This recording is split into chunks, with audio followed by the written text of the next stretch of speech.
ನಮ್ಮ ಎಲ್ಲರೂ ಪೂಜೆ ಮಾಡ್ತಿರಲ್ಲ ಇವ ಹೂನರ ಅನ್ರಿ ಇವ ಒಳ್ಳ ಬಳ್ಳ ನೀವ ಹೂ ಅಂದ್ರೆ ನೀನ ಪೂಜೆ ಮಾಡ್ತೇನೆ ದಿವಸ ಅವರ ಪೂಜೆ ಮಾಡ್ತಿರಲ್ಲ ಎಲ್ಲರೂ ನೀವು ಮಾಡ್ತಿರಲ್ಲಪ್ಪ ಪೂಜೆನ ಮಾಡ್ತಿರಲ್ಲ ನಿಮ್ಗೆ ಕುಂತವ್ರಿಗೆ ಎಲ್ಲರಿಗೂ ಒಂದು ಪ್ರಶ್ನೆ ಕೇಳ್ತೇನೆ ನಾನು ಪೂಜೆ ಮಾಡುವಂತ ಟೈಮ್ದೊಳಗೆ ಎಲ್ಲದಕ್ಕಿಂತ ಮೊದಲು ಏನ್ ಬೇಕು ಏನಿರ್ಬೇಕು ಏನಿರ್ಬೇಕು ಏನಿರ್ಬೇಕು ನೋಡ್ರಿ ಎಲ್ಲಾ ಹುಡುಗರು ಹೇಳಕತ್ತಾವ ನೀರಿರ್ಬೇಕು ಅಜ್ಜವ್ರ ಅಂತ ಎಲ್ಲಾ ಮಾಡೋದಕ್ಕಿಂತ ಮುಂಚೆಕ ಹೂ ಪತ್ರಿ ಗಂಧ ಅಕ್ಷತೆ ನೈವೇದ್ಯ ಇವೆಲ್ಲ ಇರೋದಕ್ಕಿಂತ ಪೂರ್ವದೊಳಗೆ ಏನಿರ್ಬೇಕು ನೀರಿರ್ಬೇಕು. ಬಾಳ ಮಂದಿ ಏನಂತ ತಿಳ್ಕೊಂಡಾರ ನೀರಿರ್ಬೇಕು ಅಜ್ಜಾರ ಅಂತ ತಿಳ್ಕೊಂಡಾರ. ಬರೇ ನೀರಿದ್ರೆ ಪೂಜೆ ಆಗೋದಿಲ್ಲ, ನೀರಿರ್ಬೇಕು ಒಂದೇದ್ದು, ಅದ್ರ ಜೊತೆಗೆ ನೀ ಇರ್ಬೇಕಲ್ಲೇ. ತಿಳಿದೈತೆ ನಿಮ್ಗಿಲ್ಲ? ಮತ್ತ ನೀ ಅಲ್ಲಿಲ್ಲ ಇಲ್ಲ ಬರೇ ಪೂಜೆ ಮಾಡೋದಂದ್ರ ಹಾಗದ ಕೆರವ ಹೊರಗೆ ಬಿಟ್ಟು ಹೊರಗ ದೇವಸ್ಥಾನಕ್ಕೆ ಹೋದಂತ ಟೈಮ್ದೊಳಗೆ ದೇವಸ್ಥಾನಕ್ಕೆ ಹೊರಗೆ ಹೋದಾಗ ಬಾಳ ಮಂದಿ ಏನ್ ತಿಳ್ಕೊಂತಾರ, ಹೋಗಿದ್ದು ದೇವಸ್ಥಾನಕ್ಕೆ ಹೋಗ್ಯಾರ, ದೇವಸ್ಥಾನಕ್ಕೆ ಬಂದು ಚಲೋ ಪಾದರಕ್ಷೆ ಹಾಕೊಂಡ್ ಬಂದೀನಿ, ಒಳಗರ ನಮಸ್ಕಾರ ಮಾಡಕ್ ಬಂದೀನಿ, ಅಲ್ಲಾರ ಯಾರು ಇದ್ದಿದ್ದಿಲ್ಲ ಹಾಕೊಂಡು ಬಂದೀನಿ, ಮತ್ತೆ ಯಾರು ಹಾಕೊಂಡು ಹೋದ್ರೆ ಹೆಂಗ, ಯಾರ ಮೇಲೆ ಐತಿ ಒಂದು ಲಕ್ಷ ಎಲ್ಲೈತಿ? ನೀವು ಪೂಜೆ ಮಾಡೋ ಮುಂದೆ ಹಾಲಿನ ಡಬ್ರಿ ಹೋಗಿ ಇದ್ರ ಮೇಲೆ ಇಟ್ಟಿರ್ತೀರಿ, ಒಳ್ಳೆ ಚಂದ ಗಂಟೆ ಹಿಡ್ಕೊಂಡು ಪೂಜೆನ ಮಾಡ್ತಿರ್ತೀರಿ. ನೋಡ್ಬೇಕು ಹಂಗ ಯಾಕೆ ಹಂಗ ನೀರು ಹಾಕೊಂಡು ದಾಪ್ ಬಂತು ಭಸ್ಮ ಬಡ್ಕೊಂಡು ಹಂಗ ಬೆಳಗಿದ್ದ ಮತ್ತೆ ಹಂಗ ಅಂದ್ರೆ ನೋಡವ ಏನ ಬಂದ ನೋಡ ಅವ್ನು ನೋಡ್ಕೊಂಬ ಇಲ್ಲ ಕರ್ಕೊಂಬ ಇಲ್ಲ ಅಂತ ಅದ್ರಾಗ ಅವು ಮಂತ್ರನ ಹಾಲು ಡಬ್ರಿ ಇಟ್ಟಿ ನೋಡು ಅದನ್ನ ನೋಡ್ಕೋ, ಇದನ್ನ ಮಾಡಿದ್ ನೋಡು ಅದನ್ನ ಮಾಡ್ಕೋ, ಅದಾಗೈತಿ ನೋಡಿ ಇದನ್ನ ಮಾಡ್ಕೋ, ಇಂಥವೆಲ್ಲ ತಲೆಯಾಗಿ ಇಟ್ಕೊಂಡು ಪೂಜೆ ಮಾಡಿದ್ರೆ ಪೂಜೆ ಅಂತಾರನೇ ಇವ. ಎಷ್ಟು ನಿಮಿಷ ಪೂಜೆ ಮಾಡ್ತೀರ ಅನ್ನುವಂಥದ್ದು ಮುಖ್ಯ ಅಲ್ಲ, ಎಷ್ಟು ಚಂದ ಮನಸ್ಸು ಕೊಟ್ಟು ಆ ಭಗವಂತನ ಪೂಜೆ ಮಾಡ್ತಿರಲ್ಲ ಅದ್ರ ಮೇಲೆ ಅದ್ರ ಲಾಭ ಆಗ್ತದೆ. ಅದಕ್ಕೆ ಅವ್ರಂತಾರ, ಒಲವಿಲ್ಲದ ಪೂಜೆ ನೇಹವಿಲ್ಲದ ಮಾಟ, ಚಿತ್ರದ ರೂಹು ಕಾಣಿರಣ್ಣ. ಒಲವಿಲ್ಲ ನಂಬಿಕೆ ಇಲ್ಲ ಅಂತಂದ್ರೆ ಆ ಪೂಜೆ ಹೆಂಗಾಕೈತೆ ಅಂದ್ರೆ ಚಿತ್ರದಾಗಿರುವಂತ ಕಬ್ಬನ್ನ ತಿಂದ್ರೆ ಏನು ಸುಖ ಆಗೋದಿಲ್ಲ, ಅದ್ರ ಜೊತೆಗೆ ಅದ್ರ ಬೆಲೆಯಕ್ಕೆ ಬರಂಗಿಲ್ಲ, ಅದನ್ನೇನು ಮಾಡಕ್ ಬರಂಗಿಲ್ಲ. ಹೆಂಗ ಆಗ್ತದಲ್ಲ ಹಂಗ ನಿನ್ನ ಜೀವನ ಆಗ್ತದಪ್ಪ. ಅದಕ್ಕೆ ಬಸವಣ್ಣನವರು ಏನೇ ಮಾಡಿದ್ರು ಸಹಿತ ಕಪ್ಪಡಿ ಸಂಗಮನಾಥನ ಪೂಜೆ ಮಾಡ್ಬೇಕಾದ್ರೆ ಹೂ ತರಾಕನ ಇಷ್ಟಕೊಂಡ ಆನಂದ ಪಡ್ತಿದ್ದ ಅಂತಂದ್ರೆ ಅಷ್ಟೇ ಶ್ರದ್ಧೆಯಿಂದ ಗುರುಗಳು ಪಾಠ ಕೇಳಕ್ಕನು ಹೋಗಾವ. ಅನೇಕ ವರ್ಷಗಳ ಹಿಂದ ಎಷ್ಟೋ ಮಕ್ಕಳಿಗೆ ಹೇಳಿದ್ರು ತಿಳ್ಕೊಳ್ಳಾರ್ದಂತ ಮಕ್ಕಳು ಅಲ್ಲಿ ಇದ್ವು. ಆದ್ರೆ ಬಂದು ಸ್ವಲ್ಪ ದಿವಸದೊಳಗೆ ಗುರುಗಳ ಪ್ರೀತಿಯನ್ನು ಇಷ್ಟು ಗಳಿಸ್ಕೊಂಡ್ ಬಿಟ್ಟಿದ್ದ. ಯಾವ ಕೆಲಸ ಕರೆದ್ರು ಸಹಿತ ಮುಂದೆ ಇರೋ ಬಸವಣ್ಣ, ಬೆಕ್ಕಾದ ಕೆಲಸ ಇರ್ಲಿ ಬೆಕ್ಕಾದಂತ ಹೇಳಿದ್ರು ಸಹಿತ ನಾನು ಒಲ್ಲೆ ಅಂತಿರ್ಲಿಲ್ಲ. ಯಾವ್ದಾರ ಕರೆದ್ರ ಕೆಲವು ಮಂದಿ ಆಟಕ್ಕೆ ಕರಿಬೇಡ್ರಿ, ಇದಕ್ಕೆ ಏನ್ರಿ ಪಾಠಕ್ಕೆ ಕರಿಬೇಡ್ರಿ, ಊಟಕ್ಕೆ ಮರಿಬೇಡ್ರಿ ಅಂತ ಬಾಳ ಮಂದಿ ಹೇಳ್ತಾರ. ಆದ್ರೆ ಬಾಪ ಬಸವಣ್ಣ ಅವರು ಯಾವ್ದಾರ ಕೆಲಸ ಇರ್ಲಿ ಬಸವ ಅಂದ್ರೆ ಸಾಕು ಓಡಿ ಬಂದು ಗುರುಗಳ ಅಪ್ಪಣೆ ಆಗ್ಬೇಕು, ಏನ್ ಮಾಡ್ಬೇಕು ಹೇಳ್ರಿ ಅಂತ ಅಷ್ಟು ಗುರುಗಳ ಪ್ರೀತಿಯನ್ನು ಗಳಿಸ್ಕೊಂಡು ಕಲಿಯುವಂತ ಟೈಮ್ದೊಳಗೆ ಕೂಡಲ ಸಂಗಮದೊಳಗೆ ನಾನಾ ಥರದ ಜನ ಬರೋರು. ಬರುವಂತ ಎಲ್ಲಾ ಜನಗಳು ಅಲ್ಲಿ ಬಂದು ದರ್ಶನ ಮಾಡ್ಕೋಬೇಕಾದ್ರೆ ದೇವ್ರನ್ನ ಹೊಲಿಸ್ಕೋಬೇಕಾದ್ರೆ ಹಂಗ ಮಾಡ್ಬೇಕಪ್ಪ, ದೇವ್ರನ್ನ ಹೊಲಿಸ್ಕೋಬೇಕಾದ್ರೆ ಇಂಥ ಕಾರ್ಯ ಮಾಡ್ಬೇಕಪ್ಪ, ಅಷ್ಟು ದೊಡ್ಡ ಹೋಮ ಮಾಡ್ಬೇಕು, ಹೀಗೆ ಮಾಡಿದಾಗ ದೇವ್ರು ಒಲಿತಾನ, ಅದನ್ನ ಮಾಡ್ಬೇಕಾದ್ರೆ ಇಷ್ಟಾಕೊಂಡ ರೊಕ್ಕ ಬೇಕಾಗ್ತದ. ಹಿಂಗೆಲ್ಲ ಅಲ್ಲಿ ಹೇಳಿದಂಥ ಟೈಮ್ದೊಳಗೆ ಸಾಮಾನ್ಯರಿಗೆ ಏನನ್ಸುದು, ನಾವೆಲ್ಲ ಅಷ್ಟು ಖರ್ಚು ರೊಕ್ಕ ಮಾಡಿ ಹೆಂಗೆ ಪೂಜೆ ಮಾಡೋಕ್ಕಾಗ್ತದ್ರಪ್ಪ, ಅಷ್ಟಕೊಂಡ ರೊಕ್ಕ ಖರ್ಚು ಮಾಡಿ ನಾವು ಪೂಜೆ ಮಾಡ್ಬೇಕಂದ್ರೆ ರೊಕ್ಕ ಬೇಕಲ್ರಿಪ್ಪ ನಮ್ಮ ಹತ್ರ ಅಂತ ತಿಳ್ಕೊಂಡು ಮನಸ್ಸಿಗೆ ನೋವು ಮಾಡ್ಕೊಂಡು ಹೊರಗೆ ಬರುವ ಪಾಪ. ದೇವ್ರು ನೋಡ್ಬೇಕನ್ನುವಂಥ ಮನಸ್ಸಿನೊಳಗೆ ಆನಂದ, ಅವ್ರನ್ನ ಕಾಣ್ಬೇಕನ್ನುವಂಥ ಹಂಬಲ, ಆದ್ರೆ ಅಲ್ಲಿರ್ತಕ್ಕಂಥದ್ದು ವ್ಯವಸ್ಥೆಯನ್ನು ನೋಡಿ ಇಂಥ ದೇವರನ್ನು ಪಡ್ಕೋಬೇಕಾದ್ರೆ ರೊಕ್ಕ ಭಾಳ ಖರ್ಚಾಕೋ ಅಂತ ಮಕ ಒಣಸ್ಕೊಂಡು ಹಿಂಗೆ ಬರ್ಬೇಕಾದ್ರೆ ಆ ನದಿ ದಂಡಿ ಒಳಗೆ ಅಡ್ಡಾಡುವಂಥ ಬಸವಣ್ಣ ಅವ್ರು ಕರಿತಿದ್ರಂತೆ, ಬರೀ ಅಂತೇಳಿ. ಯಾಕೆ ಹೊಂಟೀರಿ? ಇಲ್ಲ ದೇವ್ರ ಪೂಜೆ ಮಾಡ್ಬೇಕಂತ ಬಂದಿದ್ವಿ, ದೇವ್ರನ್ನ ಕಾಣ್ಬೇಕಂತ ಮಾಡಿದ್ವಿ, ಅಂತ ದೇವ್ರನ್ನ ಕಾಣ್ಬೇಕಾದ್ರೆ ಇಂಥ ಹೋಮ ಮಾಡ್ಸಂದ್ರು, ಇಷ್ಟ ಹಾಕೊಂಡು ಅದಕ್ಕೆ ಖರ್ಚಾಗತ್ತಂತ ಹೇಳಿದ್ರು. ಹಿಂಗಾಗಿ ಆ ರೊಕ್ಕ ನಮ್ಮ ಹತ್ರ ಇಲ್ಲ, ಹಾಗಾಗಿ ನಾ ದೇವ್ರು ಕಾಣಕ್ಕಾಕತ್ತೆ ಇಲ್ಲ ಅಂತ ಕೇಳಿದ್ರೆ ಅವಾಗ ಯಾಕೆ ಆಗೋದಿಲ್ರಪ್ಪ, ನಿಮ್ಮಂಥವ್ರನ್ನ ದೇವ್ರು ಯಾಕೆ ಕಾಣೋದಿಲ್ಲ? ದೇವ್ರು ಯಾರನ್ನ ಕಾಣ್ತಾನಂತ ಮಾಡ್ರಿ ನೀವು? ದೇವ್ರು ಯಾರ ಹತ್ರ ಬರ್ತಾನಂತ ಮಾಡ್ರಿ ನೀವು? ಹೊಗಳವ್ರ ಹತ್ರ ಬರ್ತಾನೇನು ದೇವ್ರ? ಹೊಗಳವ್ರ ಹತ್ರ ಬರೋದಿಲ್ಲ. ಒಂದು ತೋಟದಾಗ ನಿಮ್ಗೆಲ್ಲ ತೋಟ ಪಟ್ಟಿದಾವ. ಈಗ ಒಬ್ಬರು ತೋಟ ಮಾಡಕ್ ಕೊಟ್ಟಿರಿ, ನೀವು ಒಬ್ಬರು ತೋಟ ಮಾಡಕ್ ಕೊಟ್ಟಿರಿ, ಆ ತೋಟದಾಗ 2 ಆಳು ಇಟ್ಕೊಂಡಿರಿ. ಒಬ್ಬವ ನೀವು ಬಂದು ಗುಡ್ಲೆ ಹೊಗಳ್ತಾನ, ನಿಮ್ಮನ್ನು ಬಂದು ಗುಡ್ಲೆ ಕದ ತೆಗಿತಾನ, ಸೌಕಾರ ನೀವಂದ್ರೆ ನಮ್ಗೆ ಭಾಳ ಖುಷಿ ರೀ, ನೀವ್ ಇದ್ದಿದ್ದಕ್ಕೆ ನಾವು ಬದುಕಾಕತ್ತೀವ್ರಿ, ನೀವಿಲ್ಲ ಅಂದ್ರೆ ನಂದು ಏನು ಇರ್ತಿದ್ದಿಲ್ರಿ ಅಂತ ಬರೀ ಹೊಗಳದ ಮಾಡ್ತಾನ. ಇನ್ನೊಬ್ಬ ಆಳದಾನ, ಅವ ಓಡಿ ಬಂದು ಕದ ತೆಗಿತಾನ, ಸೌಕಾರಿಗೆ ಏನು ಬಿಸಿಲು ಆಗ್ಬಾರ್ದಂತ ಛತ್ರಿ ಹಿಡಿತಾನ, ಅಲ್ಲಿ ಬಂದು ಕುಂತ ಕೂಡಲೇ ಒಂದು ನಾರಿಯಲ್ಲಿ ತೊಗೊಂಬಂದು ತೆಂಗಿನಕಾಯಿ ತೊಗೊಂಬರ್ತಾನ, ಎಳ್ನೀರು ತೊಗೊಂಬಂದು ಕೊಡ್ತಾನ. ಮನೆಗೆ ಹೋಗ್ಬೇಕಾದ್ರೆ ಎಲ್ಲಾ ಕಾಯಿಪಲ್ಲೆಯನ್ನು ತಯಾರು ಮಾಡಿ ಬುಟ್ಟಾಗಿಟ್ಟು, ಸೌಕಾರ ಕಾಯಿಪಲ್ಲೆ ಬುಟ್ಟಾಗಿಟ್ಟಿನ್ರಿ, ಮತ್ತೆ ಹಂಗೇನಾರು ಬೇಕಾದ್ರೆ ಹೇಳ್ರಿ, ನಾಳೆ ಮುಂಜಾನೆ ಹಾಲು ತೊಗೊಂಬರ್ತೀನಿ ಅಂತ ಒಬ್ಬ ಅಂತಾನ. ಈಗ ಇಲ್ಲಿ ಕುಂತವ್ರು ಹೇಳ್ಬೇಕು, ನಾನು ಪಟ್ನ ಹೇಳ್ಬೇಕು, ನೀವು ಅವ ಹೊಗಳವ್ ನಮ್ಮ ಮೇಲೆ ಪ್ರೀತಿ ಇರ್ತಾನು ಏನ್? ನಿಮಗೆ ಬಂದು ಕೂಡಲೇ ಎಳ್ನೀರು ಕೊಟ್ಟು ಕಾಯಿಪಲ್ಲೆ ಕೊಟ್ಟು ಹಣ್ಣು ಕೊಟ್ಟು ಕಳ್ಸೋನ್ ಮೇಲೆ ಪ್ರೀತಿ ಇರ್ತಾನಪ್ಪ? ಪಟ್ನ ಹೇಳ್ರಿ ನೀವು, ಯಾರ ಮೇಲೆ? ನೋಡ್ರಿ, ಕಾಯಿಪಲ್ಲೆ ಕೊಡೋನ್ ಮೇಲೆ ಅಂತ ಹೇಳಕತ್ತಾರ.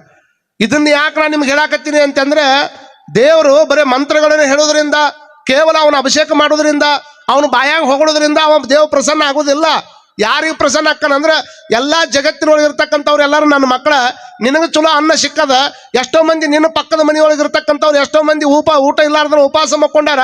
ಅಂಥವ್ರಿಗೆ ನಿನ್ನ ತಟ್ಟಿ ಒಳಗಿರ್ತಕ್ಕಂಥ ಒಂದು ತುತ್ತು ಅನ್ನವನ್ನು ತೆಗೆದುಕೊಂಡು ಹೋಗಿ ಅವನು ಹೊಟ್ಟಿ ತುಂಬಿಸುವಂತ ಕೆಲಸ ಮಾಡಿದೆ ಅಂದ್ರೆ ಮೊದಲು ಪ್ರಸನ್ನ ಆಗೋದು ನಿನಗ ಅಕ್ಕನೇ, ಹೊರತಾಗಿ ಬರೀ ಹೊಗಳವನ್ನ ದೇವ್ರು ಯಾವತ್ತೂ ಪ್ರಸನ್ನ ಆಗೋದಿಲ್ಲ. ಬಗ್ಗಲ್ಲಾಗ ಒಬ್ಬ ವ್ಯಕ್ತಿ ಉಪವಾಸ ಮಕ್ಕೊಂಡಾನ. ಅವ ಉಪವಾಸ ಮಕ್ಕೊಂಡಂತ ಟೈಮ್ದೊಳಗೆ ನೀವು ಹೊಟ್ಟಿ ತುಂಬ ಊಟ ಮಾಡಿ ಮಕ್ಕೋತಿ ಅಂತಂದ್ರೆ ನಿಂದ ಯಾವ ಧರ್ಮ? ಮಗ್ಗಲ್ಲಾಗಿದ್ದವನು ಒಂದ್ ಸ್ವಲ್ಪ ಉಣಿಸ್ಬೇಕಲ್ಲ. ಮಗ್ಗಲ್ಲಾಗಿರ್ತಕ್ಕಂಥವ್ರಿಗೆ ಹಾಕೊಳಕ್ ಬಟ್ಟಿನೇ ಇಲ್ಲ. ನಾವು ಬಟ್ಟಿ ಸಂಬಂಧ ಮನೆ ಬಿಟ್ಕೊಂಡು ಜಗಳ ಮಾಡಿ ಎಲ್ಲಿ ಹೋಗಿ. ಹಾಗಾಗಿ ವಿಚಾರ ಮಾಡ್ಕೊಳ್ಬೇಕು. ಬಸವಣ್ಣವ್ರಂತಾರ, ನೋಡ್ರಪ್ಪ, ನಿಮ್ಮಂಥವ್ರಿಗೂ ದೇವ್ರು ಸಿಗ್ತಾನ. ಹೆಂಗ ಸಿಗ್ತಾನ ಅಂತಂದ್ರೆ, ನೀವು ಅಲ್ಲಿ ಹೋಗಿ ನಿಮ್ಗೆ ದೇವ್ರು ಕಾಣಲಿಲ್ಲ ಅಂತ ವಿಚಾರ ಮಾಡಕ್ ಹೋಗ್ಬೇಡ್ರಪ್ಪ. ದೇವ್ರು ಎಲ್ಲಾ ಕಡೆ ಅದಾನ.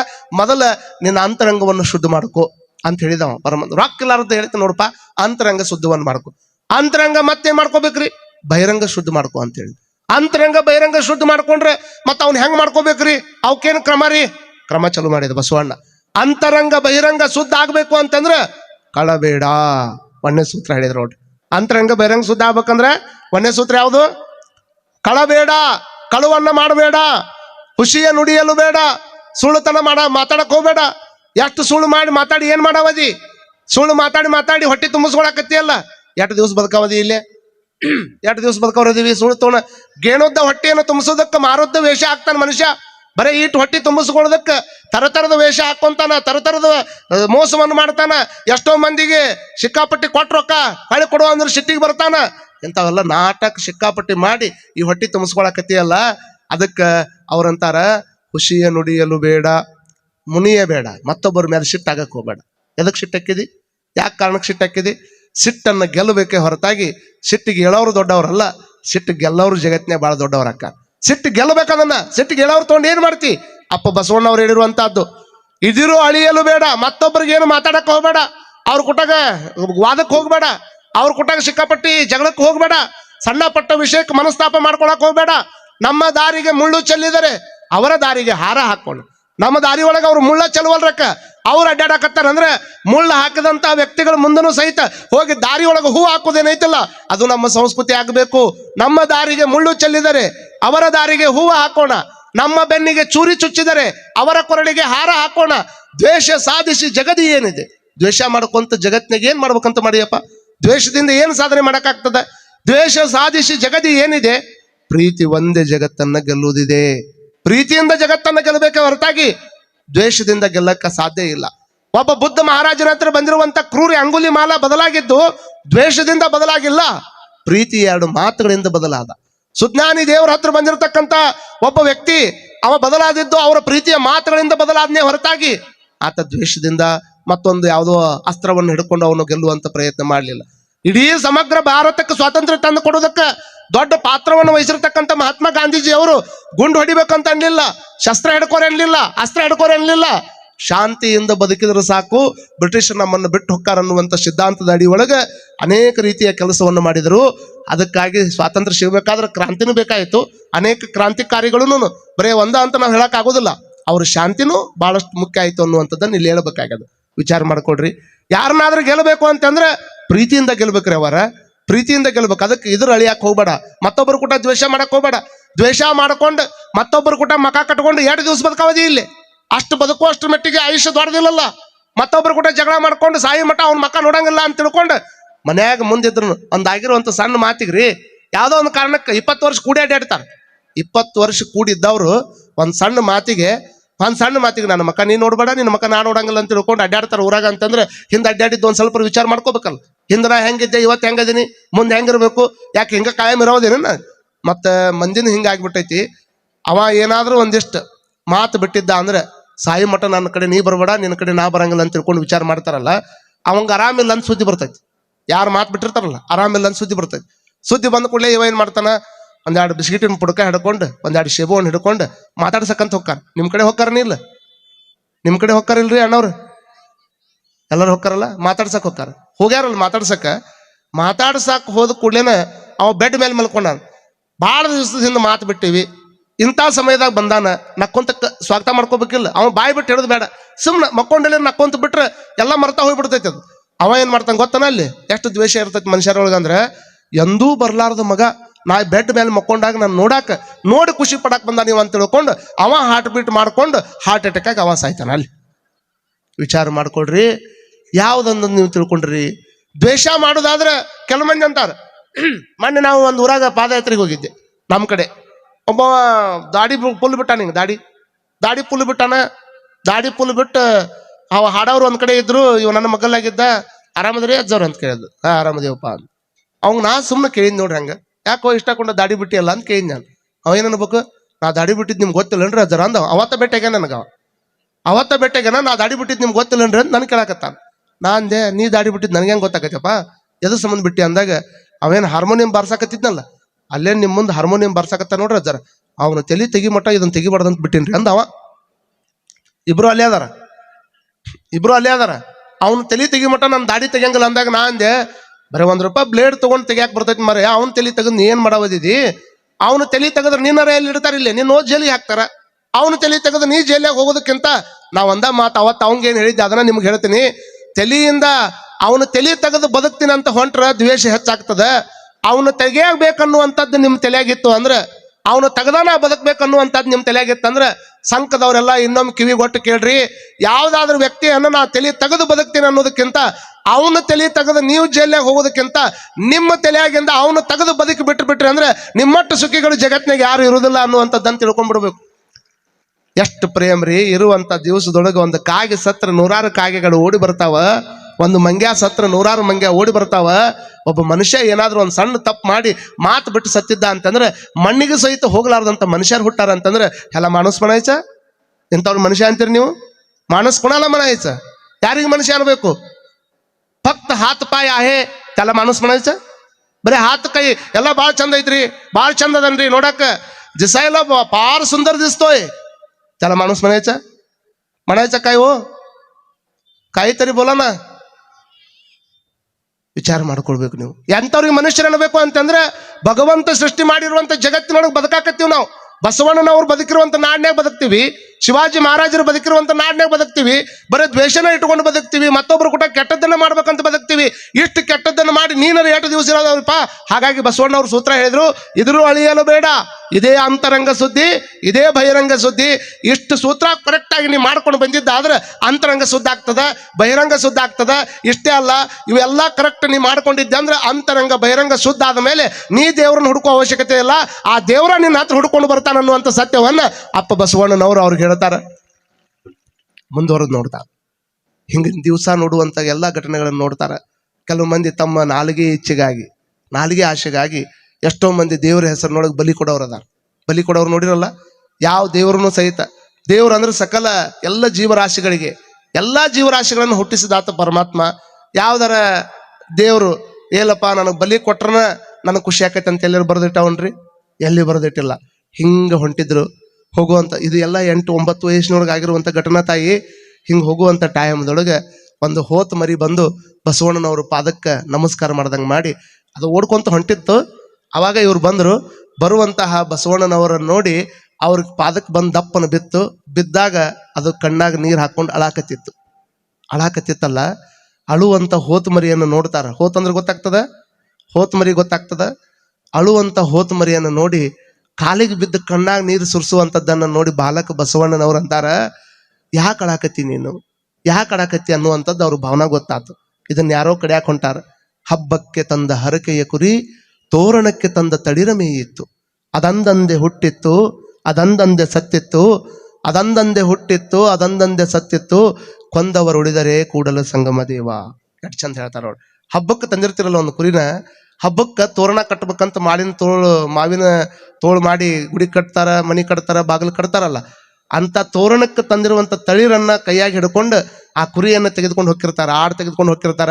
ಅದಕ್ಕೆ ಗೊತ್ತೇ ಇಲ್ಲ ನಮ್ಮ ಯಜಮಾನಿ ಇವತ್ತು ಹಸಿರಾಗಿರ್ತಕ್ಕಂಥ ತೋರಣವನ್ನ, ಮಾವಿನ ಎಳೆಯನ್ನ ತಿನ್ಸಾಕತ್ತಾನಂತ ಖುಷಿಯಿಂದ ಅದರಿಂದ ಹೊಂಟದ. ಅದು ನಂಬಿಕೆ ಯಾರ ಮೇಲೆ ಐತಿ? ಮಾಲಕನ ಮೇಲೆ ಐತಿ. ನನ್ನ ಯಜಮಾನನ ತಿನ್ಸಾಕತ್ತಾನಂತ ಯಾವುದೂ ವಿಚಾರ ಮಾಡ್ಲಾರ್ದಂಗೆ ಹಿಂಗೆ ಹೊಂಟೈತಲ್ಲ. ಹಿಂಗೆ ಹೋಗುವಂಥ ಟೈಮ್ದೊಳಗೆ ಹಬ್ಬಕ್ಕೆ ತಂದ ಹರಕೆಯ ಕುರಿ ತೋರಣಕ್ಕೆ ತಂದ ತಳಿರ ಮೇಯಿತು, ಅದಂದಂದೆ ಹುಟ್ಟಿತ್ತು ಅದಂದಂದೆ ಸತ್ತಿತ್ತು, ಕೊಂದವರು ಉಳಿದರೆ ಕೂಡಲ ಸಂಗಮ ದೇವ. ಹಬ್ಬಕ್ಕೆ ತಂದು ತೋರಣ ತಿನ್ನಿಸ್ಕೊಂತ ಅದನ್ನ ತಗೊಂಡು ಹೋಗಿ ದೇವ್ರ ಹೆಸರಿನೊಳಗೆ ಅದನ್ನ ಕಡ್ದು ಅದನ್ನ ಬಾಯಿ ರುಚಿ ಒಳಗೆ ನೀ ತಿನ್ನಕತ್ತೀಯಲ್ಲಪ್ಪ, ನೀನರ 8 ದಿವಸ ಉಳಿಯಾವ. ತೋರಣಕ್ಕೆ ತಂದಿರುವಂತ ಮಾವಿನ ಎಲಿ ತಿಂದಿದ್ದ ಕುರಿನ ಉಳಿವಲ್ಲ ಅಂತಂದ್ರೆ ಇನ್ನು ಕುರಿ ತಿಂದು ನೀ ಬದುಕ್ತೀನಿ ಅಂದ್ರೆ ನೀನರ 8 ದಿವಸ ಬದುಕಾವದಿಯಪ್ಪ. ಹಾಗಾದ್ರೆ ನೀವು ಬಲಿ ಕೊಡೋದಾದ್ರೆ ಅವ್ರಂತಾರ, ಬಲಿ ಕೊಡೋದಾಗಿದ್ರೆ ಇಂಥ ಸಾತ್ವಿಕ ಪ್ರಾಣಿ ಯಾಕೆ ಕೊಡ್ತೀರಪ್ಪ? ಸಾತ್ವಿಕ ಪ್ರಾಣಿ ಯಾಕೆ ಕೊಡ್ಬೇಕು ಬಲಿನ? ಯಾವ್ದಾರ ಒಂದು ಸಿಂಹ ಹಿಡ್ಕೊಂಬರ್ರಿ ನೋಡೋನು, ಯಾವ್ದಾರ ಒಂದು ಹುಲಿ ಹಿಡ್ಕೊಂಬರ್ರಿ ನೋಡೋನು, ಯಾವ್ದಾರ ಒಂದು ದೊಡ್ಡ ನಿಮ್ಮನ್ನ ಹತ್ರ ಬಿಟ್ಕೊಳ್ಳಾರಂತ ಪ್ರಾಣಿ ಹಿಡ್ಕೊಂಡ್ಬಂದು ಬಲಿ ಕೊಡ್ರಿ ನೋಡೋನು. ಅದನ್ನ ಹೇಳ್ತಾರೆ ಸಂಸ್ಕೃತ ಸುಭಾಷಿತಕಾರರು, ಅಶ್ವಂ ನೈವ ಗಜಂ ನೈವ ವ್ಯಾಘ್ರಂ ನೈವ ಚ ನೈವ ಚ ಅಜಾಪುತ್ರ ಬಲಿಂ ದದ್ಯ ದೇವೋ ದುರ್ಬಲ ಘಾತಕ. ದೇವರ ಹೆಸರಿನೊಳಗ ಸಾತ್ವಿಕ ಪ್ರಾಣಿಗಳನ್ನ ಬಲಿ ಕೊಟ್ಟು ನಾವು ಬದುಕ್ತೀವಿ ಅಂತೀವಲ್ಲ, ಬಸವಣ್ಣನವ್ರು ಸಣ್ಣ ವಯಸ್ಸಿನಾಗ ಜ್ಞಾನೋದಯ ಆಗ್ಯದ. ಬಲಿ ಕೊಡುವಂತಹ ಆ ಪ್ರಾಣಿಗಳನ್ನು ನೋಡಿ ಮನುಷ್ಯಗೆ ನೋವು ಆಗ್ತದ ಅಂತ ಹೊತ್ನಾಗ ಹೇಳ್ತಾರ, ಬಲಿ ಕೊಡೋದಾದ್ರ ಒಂದು ಹುಲಿ ತಂದು ಬಲಿ ಕೊಡ್ರಿ. ಹುಲಿ ಬಲಿ ಕೊಟ್ಟವ್ರು ಯಾರು ಅದಾರನ್ರಿ ಇಲ್ಲಿ ಕುಂತವ್ರು? ಕೊಡಾಕ್ ಹೋಗ್ರಿ, ನೀವ ಬಲಿಯಾಗಿರ್ತೀರಿ. ಅದಕ್ಕಷ್ಟ ಹುಲಿಗೆ ಬಲಿ ಕೊಡಾಕ್ ಹೋದ್ರೆ ನೀವ ಬಲಿಯಾಗಿರ್ತೀರಿ. ಈಗ ಆಡ ನೀವು ಹೊಂಟಂತ ರೋಡ್ನೊಳಗ, ನೀವು ಹೋಗುವಂತ ರೋಡ್ನೊಳಗೆ ಆಡ ನೀರು ಕುಡಿಯಾಕತ್ತಾವ ಅಂದ್ರೆ ಹಾರ್ನ ಬಡದ ಸೈಡ್ ಮಾಡಿ ಹೊಕ್ಕಿರಿಲ್ಲ. ಭಾಳಷ್ಟು ಹಿಂಡನೆ ಆಗಿರುವಂತ ಆಡು ನೀರು ಕುಡಿಯಾಕತ್ತಿದ್ವು ಅಂದ್ರೆ ಹಾರ್ ನೋಡೋದಿಲ್ಲ ಅಂತಂದ್ರೆ ಗಾಡಿನ ತಗೊಂಡೋಗಿ ಅದಕ್ಕೆ ಹಚ್ಚದಂಗೆ ಮಾಡಿ ದಾರಿ ಬಿಟ್ಕೊಂಡು ಹೊಕ್ಕಿದ್ವಿ. ಮತ್ತೊಂದು 4 ಹುಲಿ ನೀರು ಕುಡಿಯಾಕತ್ತಿದ್ವು ಅಂದ್ರೆ ಹೊಡಿತೀರನ್ನ ಹಾರ್ನ ಹೋಗಿ ಹಚ್ಬೇಕು. ತಡಿ ನೋಡೋಣ ಅಂತ ತಿಳ್ಕೊಂಡು ಹಚ್ಚಿದ್ರಂದ್ರೆ ಹುಲಿ ಜಸ್ಟ್ ಒಂದು ನೋಟ ನೋಡಿದ್ರೆ ಸಾಕು 20 ಮಳ ಹಿಂದೆ ಬಂದಿರ್ತೀನಿ ನೀನು. ಅಂದ್ರೆ ವಿಚಾರ ಮಾಡ್ಕೊಳ್ರಿ, ಸಾತ್ವಿಕ ಪ್ರಾಣಿಗಳನ್ನು ಬಲಿ ಕೊಟ್ಟು ನಿನ್ನ ಬಾಯಿ ರುಚಿಯನ್ನು ಯಾಕೆ ಮಾಡ್ಕೋತೀಯಪ್ಪ? ಇವತ್ತು ಯಾವ್ದು ನೀ ತಿನ್ನಾಕತ್ತಿಯಲ್ಲ, ಮುಂದೊಂದು ದಿವಸ ಅದು ನಿನ್ ತಿಂತದ. ಹಾಗಾಗಿ ನನಗಾಗಿ ಸಿಕ್ಕಾಪಟ್ಟಿ ಪರಮಾತ್ಮ ಯಾವ ಜೀವಿಗೆ, ಸಕಲ ಜೀವಾತ್ಮರಿಗೆ ಲೇಸನ್ನೇ ಬಯಸುವಂಥದ್ದು ಏನೈತಲ್ಲ, ಇದು ಪರಮಾತ್ಮನ ಕೆಲಸ. ಇಂಥದ್ದನ್ನು ಮಾಡಬಾರ್ದು ಅಂತ ತಿಳ್ಕೊಂಡು ಅಳುವಂತ ಹೋತನ್ನ ಕಂಡು ಆ ಪರಮಾತ್ಮ ಬಸವಣ್ಣನವ್ರು ಅಂತಾರ, ಅಳು ಕಂಡ್ಯಾ ಹೋತೆ ಅಳು. ಯಾರ ಮುಂದೆ ಅಳ್ಬೇಕು? ನನ್ನ ಮುಂದೆ ಆತ ನಾ ಏನು ಮಾಡ್ಲಿ? ಯಾರು ನಿನ್ನ ಕೊಂದ್ರ ಪುಣ್ಯ ಬರ್ತೈತೆ ಅಂತ ತಿಳ್ಕೊಂಡು ಬರೆದಿಟ್ಟಾರಲ್ಲ ಅವ್ರ ಮುಂದೆ ಹೋಗಿಗಳು. ಕೊಂದ್ರ ಪುಣ್ಯ ಬರ್ತೈತೆ ಅಂತ ಶಾಸ್ತ್ರದಾಗ ಬರೆದಾರಲ್ಲ, ಅಳು ಕಂಡ್ಯಾ ಹೋತ್ಯ. ಯಾರ ಮುಂದ? ಶಾಸ್ತ್ರವ ನೋದಿದವರ ಮುಂದೆ ಅಳು ಕಂಡೆ ಹೋತ್ಯ, ವೇದವ ನೋದಿದವರ ಮುಂದೆ ಅಳು ಕಂಡೆ ಹೋತ್ಯ. ನೀ ಹತ್ತುದಕ್ಕೆ ತಕ್ಕುದ ಮಾಡುವ ಕೂಡಲ ಸಂಗಮ ದೇವ, ನೀ ಅಳ್ಕೊಂತಿರುವಂತದ್ದನ್ನು ನೋಡಿ ಇಂಥ ಪ್ರಾಣಿಯನ್ನ ಕೊಂದ್ರೆ ಪುಣ್ಯ ಬರ್ತೈತೆ ಅಂತ ಯಾರು ಬರೆದಿಟ್ಟಾರಲ್ಲ ಅವ್ರ ಮುಂದೆ ಹೋಗಿ ಅಳು, ಪರಮಾತ್ಮನ ಮುಂದೆ ಅಳು. ನೀ ಹತ್ತಿದ್ದಕ್ಕೆ ತಕ್ಕ ಶಿಕ್ಷೆಯನ್ನು ಪರಮಾತ್ಮ ಕೊಡ್ತಾನಂತ ತಿಳ್ಕೊಂಡು ಆ ಹೋತ ಮರಿಗೆ ಸಂದೇಶವನ್ನು ಕೊಡ್ತಾರಲ್ಲ ಬಾಲಕ ಬಸವಣ್ಣ. ಇಷ್ಟು ಎಲ್ಲಾ ಕ್ರಿಯೆಗಳನ್ನ ತಾನು ಸಂಗಮ ಕ್ಷೇತ್ರದೊಳಗಿರುವಾಗ ಹಿಂಗೆಲ್ಲ ನಡೆಯಾಕತ್ತಿತ್ತು. ನಡೆಯುವಂಥ ಟೈಮ್ದೊಳಗೆ ಈಗ ಹೆಂಗ ನಮಗೆಲ್ಲ ಎಕ್ಸಾಮ್ ಆದ ಕೂಡಲೇ ಪೂಜ್ಯ ಮಹೇಶ್ವರ ದೇವ್ರದು ಈ ಮೆಡಲ್ ಸಿಗ್ಬೇಕಾದ್ರೆ ಘಟಿಕೋತ್ಸವ ಅಂತ ಮಾಡ್ತಾರೆ. ಘಟಿಕೋತ್ಸವ ಮಾಡಿದಾಗ ರಾಜ್ಯಪಾಲರು ಬರ್ತಾರ, ಬಂದಾಗ ಯಾರ್ಯಾರು ಮೆಡಲಿಸ್ಟ್ಗಳು ಇರ್ತಾರ ಅವ್ರನ್ನ ಕರೆದು ವೇದಿಕೆ ಮೇಲೆ ಬಂಗಾರದ ಪದಕ ಹಾಕ್ತಾರ, ಘಟಿಕೋತ್ಸವ ಅಂತ ಕರೀತಾರ ಅದಕ್ಕೆ. ಹಂಗ ಗುರುಕುಲದ ಘಟಿಕೋತ್ಸವ ಇತ್ತಲ್ಲಿ. ಗುರುಕುಲದ ಘಟಿಕೋತ್ಸವ ಅಮ್ಮ ಸರಿಯಾಗಿ ತಿಳ್ಕೊಬೇಕು. ಗುರುಕುಲದ ಘಟಿಕೋತ್ಸವ ಇದ್ದಂತ ಟೈಮ್ದೊಳಗೆ ಎಲ್ಲಾ ವಿದ್ಯಾರ್ಥಿಗಳು ಯಾರ್ಯಾರ ಅದಾರ, ಏನೇನ್ ಮಾಡ್ಯಾರ, ಅದನ್ನ ವರ್ಷಗಟ್ಲೆ ಎಲ್ಲ ಓದಿದ್ದು 5-6 ವರ್ಷಗಟ್ಲೆ ಏನೇನ್ ಸಾಧನೆ ಮಾಡ್ಯಾರ ಅದನ್ನೆಲ್ಲ ಬರೋದು ಅದ್ರಾಗ ಆಯ್ಕೆ ಮಾಡಿರ್ತಾರಲ್ಲ. ಅದ್ರೊಳಗೆ ಎಲ್ಲಾ ವಿದ್ಯಾರ್ಥಿಗಳಿಗಿಂತ ಮುಂಚೆಗೆ ಯಾರಿದ್ರು ಅಂತಂದ್ರೆ ಬಸವಣ್ಣನವರೇ ಇದ್ರು. ಈ ಘಟಿಕೋತ್ಸವದೊಳಗೆ ಯಾರ್ಯಾರಿಗೆ ಏನು ಸಿಗ್ಬೇಕಾಗಿತ್ತು ಎಲ್ಲದಕ್ಕಿಂತ ಫಸ್ಟ್ ಬಸವಣ್ಣವ್ರಿಗೆ ಸಿಗಾಕತ್ತಿತ್ತು. ಆ ಘಟಿಕೋತ್ಸವಕ್ಕೆ ಯಾರು ಬಂದಿದ್ರು ಅಂತಂದ್ರೆ ಬಿಜ್ಜಳನ ಆಸ್ಥಾನದೊಳಗಿರತಕ್ಕಂಥ ಪ್ರಧಾನ ಒಬ್ಬ ಮಂತ್ರಿ ಆಗಿರತಕ್ಕಂಥ ಬಲದೇವ ಅರಸರು ಬಂದಿದ್ರು. ಯಾರು ನೆನಪನಾಗ ಇಟ್ಕೋಬೇಕು, ಯಾರು ಬಂದಿದ್ರಪ್ಪ? ಬಲದೇವ ಅರಸರು ಬಂದಿದ್ರು. ಬಲದೇವ ಅರಸರು ಯಾರು ಅಂತಂದ್ರೆ ಅವ್ರು ಬೇರೆ ಯಾರು ಅಲ್ಲ, ಬಸವಣ್ಣನವರ ಸೋದರ ಮಾವ, ಅಂದ್ರ ಮಾದಲಾಂಬಿಕೆಯ ಅಣ್ಣ. ಮಾದಲಾಂಬಿಕೆಯ ಅಣ್ಣ ಬಲದೇವ ಮಂತ್ರಿಗಳು ಬಂದಿದ್ರಲ್ಲ, ಅವ್ರಿಗೆ ಇದ ಹುಡುಗ ಅನ್ನೋದು ಗೊತ್ತಿಲ್ಲ, ಇದ ಹುಡುಗ ಅನ್ನುವಂಥದ್ದು ಗೊತ್ತಿಲ್ಲ. ಘಟಿಕೋತ್ಸವದ ನಡೀತದ, ಘಟಿಕೋತ್ಸವದೊಳಗೆ 4 ಮಾತಾಡ್ರಿ ಅಂತ ಕೊಟ್ಟು ಕೂಡಲೇ ಚಲೋ ಆತ್ ನೋಡ್ರಿ ಬಸವಣ್ಣವ್ರ ಮಾತುಗಳು. ಯಾವ ದೇವರನ್ನ ನಾವು ಪೂಜೆ ಮಾಡ್ತೀವಿ, ದೇವರಂತ ಪೂಜೆ ಮಾಡುವಂತ ಕಲ್ಲು ನಾಗರ ಕಂಡ್ರೆ ಹಾಲು ನೆರೆ ಅನ್ನುವಂತ ಸಂದೇಶವನ್ನು ಕೊಡ್ತಾರೆ. ಕಲ್ಲು ನಾಗರ ಕಂಡ್ರೆ ಹಾಲರೆ ಅಂತಾರ. ದಿಟ್ಟದ ಹಾವು ಕೊಲ್ಲಾಗ ಬಂದ್ರೆ ಕೊಲ್ಲ ಅದನ್ನಂತ ಹೊಡಿತಾರ. ಇಂಥ ಒಂದು ವಿಚಾರವನ್ನು ಕಂಡು ನನ್ನ ಮನುಷ್ಯ ನೋವು ಆಗ್ತದ. ಇದನ್ನು ಬಸವಣ್ಣವ್ರ ಘಟಿಕೋತ್ಸವದಾಗ ಹೇಳ್ತಾರೆ. ಕಲ್ಲು ನಾಗರ ಕಂಡದಂದ್ರೆ, ಕಲ್ಲು ನಾಗರ ಬಂತು ಅಂದ್ರೆ ಅದಕ್ಕೆ ಹೋಗಿ ಹಾಲು ಹರಿತೀರಿ, ಎಲ್ಲ ಮಾಡ್ತೀರಿ, ಒಳ್ಳೇದ. ನಮ್ಮ ಆಚರಣೆಗಳನ್ನ ನಾವು ಯಾವುದೂ ವಿರೋಧ ಮಾಡಕತ್ತಿಲ್ಲ. ಆದ್ರೆ ದಿಟ್ಟದ ಹಾವು ಬಂತು ಅಂತಂದ್ರೆ ಅದನ್ನ ಕೊಲ್ಲಂತೀರಿ. ಮನೆಯೊಳಗಿನ ಬೆಂಕಿ ಹತ್ತಿತ್ತು ಅಂದ್ರೆ ಬೆಂಕಿ ಹತ್ತೈತಿ ಆರಿಸ್ರಿ ಅಂತ ತಿಳ್ಕೊಂಡು ಗಟ್ಟರದಾಗ ನೀರು ಇದ್ರೂ ಸಹಿತ ತಗೊಂಡು ಬಂದು ಹೋಗ್ತೀರಿ. ಒಂದ್ ಕಡೆ ಬೆಂಕಿ ದೇವ್ರ ಅಂತೀರಿ. ಇದನ್ನ ಕಂಡು ನನ್ನ ಮನಸ್ಸು ಮರ್ಗಾಕತ್ತದ. ಬಸವಣ್ಣನವ್ರ ಘಟಿಕೋತ್ಸವದಾಗ ಮಾತಾಡ್ತಾರ. ಹಿಂದೆ ಎಲ್ಲ ಆಚರಣೆಗಳನ್ನ ಕಂಡು ಮನಸ್ಸು ಬಾಳ್ ಹೊಂದ್ಯದ. ನನ್ನ ಉದಾತ್ತವಾಗಿರ್ತಕ್ಕಂಥ ಚಿಂತನೆ ಏನು ಅಂತಂದ್ರೆ ಸಮಾಜದೊಳಗೆ ಅದ್ಭುತವಾಗಿರ್ತಕ್ಕಂಥ ಬದಲಾವಣೆ ಬರ್ಬೇಕಾದ್ರೆ ಶಿಕ್ಷಣದ ಅವಶ್ಯಕತೆ ಬಾಳ ಅದ. ಎಲ್ಲರೂ ಆಧ್ಯಾತ್ಮಿಕತೆ ಆಗೋದು ಬೇರೆ, ಧಾರ್ಮಿಕರಾಗೋದು ಬೇರೆ. ಧಾರ್ಮಿಕರಾಗೋದು ಅಂದ್ರೇನು? ಚಂದ ಬಟ್ಟೆ ಹಾಕೊಂಡು ಚಲೋತ್ನಾಗ ಭಸ್ಮ ಹಚ್ಕೊಂಡು ಯಾಕಂಗ ಸಿಕ್ಕಾಪಟ್ಟಿ ನೀರು ಮೈ ಮೇಲೆ ಹಾಕೊಂಡು ಭಸ್ಮ ಹಚ್ಕೊಂಡು ಊರ್ ಮಂದಿ ಕಾಣು ಹಂಗ ಉದಿನ ಕಡ್ಡಿ ಹಿಡ್ಕೊಂಡು ಹೂ ಹಿಡ್ಕೊಂಡು ದೇವರಿಗೆ ಬಂದು ನಾ ಭಕ್ತ ಅಂತ ತೋರಿಸ್ಕೊಳ್ಳೋದೇನೈತಲ್ಲ ಇದು ಧಾರ್ಮಿಕತೆ. ಆದ್ರೆ ಸ್ವತಃ ಒಳಗೆ ನನ್ನೊಳಗೆ ಅನುಭವಿಸ್ಕೊಂಡು ನನ್ನನ್ನು ನಾನ ದೇವ್ರಂತ ತಿಳ್ಕೊಂಡು ನನ್ನ ಒಳಗಿರುವಂತ ದೇವರನ್ನ ಹುಡುಕೋದೇನೈತಲ್ಲ ಇದು ಆಧ್ಯಾತ್ಮಿಕತೆ. ಇದನ್ನೆಲ್ಲ ಬಸವಣ್ಣವ್ರು ಹಿಡ್ಕೊಂತ ಹೊಂಟ್ರು. ಹೋಗುವಂಥದ್ದನ್ನು ನೋಡಿ ಬಲದೇವ ಅರಸರಿಗೆ ಹಿಂಗ ಅನ್ಸಾಕತ್ ಬಿಡ್ತು, ಎಂತ ಅದ್ಭುತ ಜ್ಞಾನ ಐತಪ್ಪ ಇವನ ಹತ್ರ, ಎಂತ ಒಬ್ಬ ಜ್ಞಾನ ಇರ್ತಕ್ಕಂಥ ಹುಡುಗನ ಹೆಸರೇನು? ಅವಾಗ ಕರೆದು ರಾತ್ರಿ ಒಳಗೆ ಜಾತಮೇನು ಗುರುಗಳ ಹತ್ರ ಹೋಗಿ ಕೇಳ್ತಾರ, ಅಲ್ಲ ಗುರುಗಳ ಇವತ್ತು ಘಟಿಕೋತ್ಸವದೊಳಗೆ ಮಾತಾಡಿದ್ನಲ್ಲ ಹುಡುಗ, ಅವನ ಹೆಸರೇನ್ರಿ?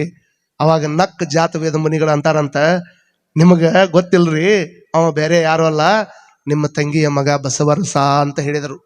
ನಿಮ್ಮ